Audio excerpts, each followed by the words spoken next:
Hola mis hermanos, ¿cómo se encuentran? Espero que se encuentren muy bien.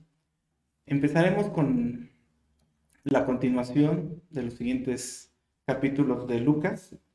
Estamos terminando el capítulo 6, dirigiéndonos al capítulo 7 de Lucas.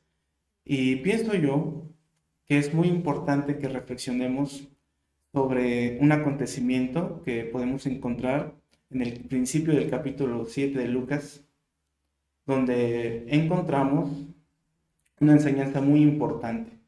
¿Cuál es esta enseñanza? Bueno, estamos encontrando la autoridad de Jesús como una persona que no era parte del pueblo de Israel, pero sí podía entender cuál era la autoridad de Jesús.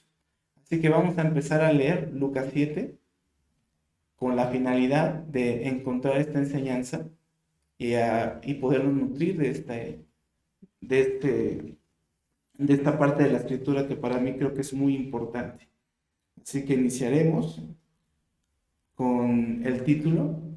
El título de mi Biblia dice: Jesús sana al siervo de un centurión. Después que hubo terminado todas sus palabras, al pueblo que oyó entró a Capernaum. Y el siervo de un centurión, quien éste quería mucho, estaba enfermo y a punto de morir. Cuando el centurión oyó hablar de Jesús, le envió unos ancianos de los judíos rogándole que viniese a sanar a su siervo.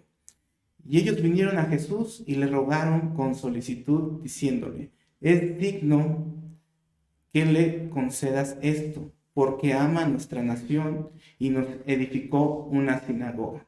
Y aquí quiero hacer una pequeña pausa, donde podemos encontrar qué tipo de persona era el centurión. Podemos encontrar una persona que, a pesar de que no era judía, pero amaba al pueblo de Israel. Podemos encontrar cómo era una persona que le tenía respeto al pueblo de Dios, cómo los apoyó, inclusivemente económicamente, ayudándoles a que ellos pudieran tener un lugar en el cual ellos pudieran profetizar la fe judía. Continuemos.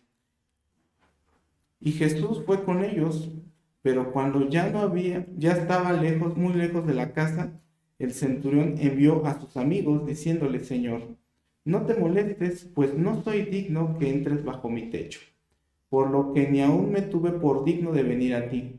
Pero di la palabra y mi siervo sanará, porque también yo soy hombre puesto bajo autoridad, y tengo soldados bajo mis órdenes.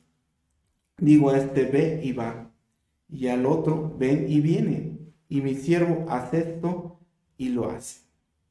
Aquí hacemos otra pequeña pausa y vamos a ver precisamente cómo el centurión, que vendría siendo lo equivalente a un general en los tiempos actuales, tenía bajo su cargo soldados.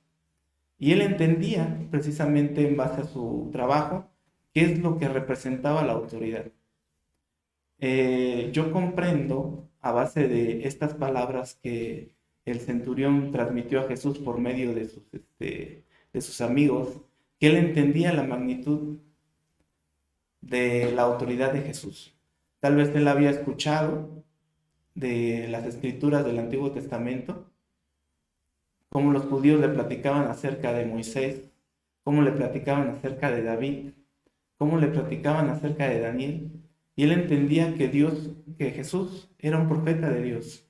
Él entendía que él tenía el poder para moverse bajo su situación y cómo, a base de su ayuda, él podía salir de este problema que tal vez normalmente no lo pudiera conseguir de otra manera. Entendemos de que el centurión ya había acudido a las autoridades terrenales, ya había tal vez ido a los doctores de la zona y ellos no pudieron ayudar a su siervo, pero él tenía la fe, él no perdía la fe de poder recuperar al siervo que él tanto amaba, tal vez porque él era un siervo muy obediente y le ayudaba mucho en sus labores y no lo quería dejar perder. Y vemos cómo él entiende que Jesús puede ayudarlo con su problema, por eso él recurre hacia él, pero también entiende la necesidad de que él, al no ser parte del pueblo judío, tal vez él no se sentía digno de estar en la presencia de Jesús. Y continuamos. Dice, al oír esto, Jesús se maravilló de él y volviéndose dijo a la gente que le seguía, os digo que ni aun en Israel he hallado tanta fe. Al regresar a casa, los que habían sido enviados hallaron sano al siervo que había estado enfermo. Y bien, podemos ver cómo esta fe del centurión que tuvo hacia Jesús le fue rectificada con el cumplimiento de su deseo, que él pudo experimentar vivamente cómo la autoridad de Jesús influyó a su favor dentro de esta necesidad que él tenía. Y pues bueno, mis hermanos, esto es lo que yo quería compartirles. Y yo quiero reflexionar cómo tú percibes la autoridad de Jesús bajo tus problemas. ¿Piensas que Jesús puede ayudarte con tu problema? ¿Piensas que Jesús tiene la suficiente autoridad en tu vida para que tú lo puedas dejar obrar en tu problema? A veces nosotros nos perdemos de esta enseñanza, no comprendemos de que Dios tiene la autoridad bajo todas las cosas, aún de la vida, aún de la muerte y de todos los problemas que nos podamos imaginar. Solamente lo único que tenemos que tener es la fe necesaria como la del centurión. Y para terminar y concluir esta enseñanza, yo quisiera que nos regresáramos un poquito y rápidamente les voy a leer en el capítulo anterior de Lucas para concluir. Dice en mi libro, bueno, en mi Biblia, viene marcado un título que dice los dos cimientos. Dice, porque os he llamado Señor, Señor, y no hacen lo que yo os digo. Todo aquel que viene a mí y oye mis palabras y las hace, os indicaré a quién es semejante.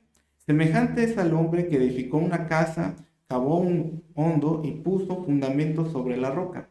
Cuando vino una inundación y el río dio contra ella, aquella casa, pero no pudo mover porque estaba fundada sobre la roca. Mas el que oyó y no hizo, semejante es al hombre que edificó su casa sobre la tierra, sin fundamento, contra la cual el río dio con ímpetu y cayó, y fue grande la ruina de aquella casa. Pues mis hermanos, esto es lo que yo les quería compartir hoy, y espero que les sea de gran bendición. Y recuerden, Dios tiene el control de cualquier situación en la que nos encontremos.